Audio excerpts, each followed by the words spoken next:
வணக்கம் நண்பர்களே.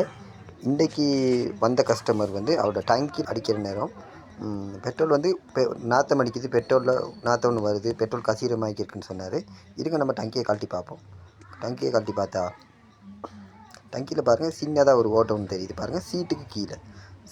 இப்போ அதை என்ன செய்யணும், நம்ம 120 மணல் பேப்பர் போட்டு முதல்ல என்ன செய்யணும், அந்த டங்கியை ஃபுல்லாக தேய்ச்சி எடுக்கணும், வெட்டி எடுத்த பிறகு எம்சின்னு சொல்லி கம் ஒன்று இருக்குது. அந்த கம்மை வந்து அதுக்கு அப்ளை பண்ணுற முறையை தான் இப்போ நான் உங்களுக்கு சொல்லி காட்ட போகிறேன்.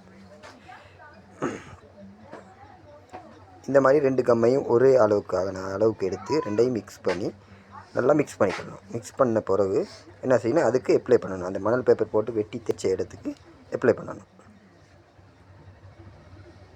நல்லா அப்ளை பண்ணி நல்லா தேய்ச்ச பிறகு காய விட்டுட்டு அப்புறம் என்ன செய்யணும், நல்லா 45 நிமிஷம் காய விட்டுட்டு மணல் பேப்பரில் வெட்டிட்டு அதுக்கப்புறம் என்ன செய்ய வேண்டியது, நார்மலாக நம்ம அதே கலர் பெயிண்ட் ஒன்று வாகனத்துக்கு அடிக்கிற பெயிண்ட் ஒன்று எடுத்து பெயிண்ட்டை பூசிட்டு அதுக்கு